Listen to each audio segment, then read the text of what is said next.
11 உலக சாதனை, 11 world title யாருக்கு? உசேன் போல்ட்டுக்கு.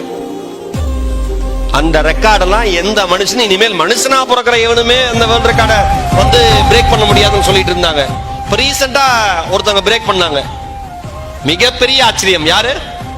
Allison Felix. ஆம்பளை கிடையாது, சாதனை பெண்மணி. ஒரு உலக சாதனை படைத்த ஆணினுடைய சாதனையை ஒரு பெண்மணி அண்மையில் 12வது உலக டைட்டிலை வாங்கி முறியடித்திருக்கிறாள். அவ அண்மையில வேர்ல்ட் சாம்பியன்ஷிப்ல வந்து மிக்ஸ்டு ரிலே ரேஸ்ல 400 மீட்டர்ல ஓடி அந்த சாம்பியன்ஷிப் வாங்கினாங்க, வேர்ல்ட் டைட்டில் அடிச்சாங்க, உசேன் போல்ட் ரெக்கார்டை பிரேக் பண்ணாங்க. இது பெரிய விஷயமே கிடையாது. எது தெரியுமா பெரிய விஷயம்? சிசேரியன் மூலமாக குழந்தையை பெற்றெடுத்த அடுத்த 10வது மாதத்தில் உலக சாம்பியன்ஷிப் பட்டத்தை தன் கைகளிலே தக்க வைத்திருக்கிறாள் அந்த சகோதரி.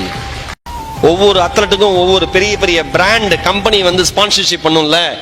நைக் அப்படின்னு ஒரு கம்பெனி இருக்குல்ல, டிக்கெட் பண்ணுல, கரெக்டா? நைக் ஜஸ்ட் டூ இட் அப்படிமா, அவங்க தான் ஸ்பான்சர்ஷிப் ஆலிசனுக்கு. இவங்க கன்சீவ் ஆயிட்டாங்க, குழந்தை பெற்றுக்கிட்டாங்க அப்படின்னு அவன் கொடுத்த ஸ்பான்சர்ஷிப்ல 70% திரும்பி வாங்கிட்டான். 170% ஸ்பான்சர்ஷிப்பை திரும்பி வாங்கிட்டான். 30% தான் அந்த பெண்மணி கொடுத்தான். ஏன்? ஏற்கனவே 11 வேர்ல்ட் டைட்டில், 6 ஒலிம்பிக்ல gold medal, 6 Olympic gold medal பெற்ற பெண்மணி, 33 வயசு, 10 மாசம் சிசேரியன் மூலமா குழந்தை பெற்று 10 மாசம் நிறைவா முடிவடையல. 10 மாசம் குழந்தை பிறந்திருக்கு. அடுத்த 10வது மாசம் இந்த உலகத்தினுடைய பார்வையை தன் மீது திருப்பிய சாதனை பெண்மணி ஆலிசன். இங்க இருக்கிற பெண்களுக்கு சொல்றேன், உங்களால் நினைத்தால் எது வேண்டுமானாலும் செய்ய முடியும், என்னனாலும் செய்யலாம்.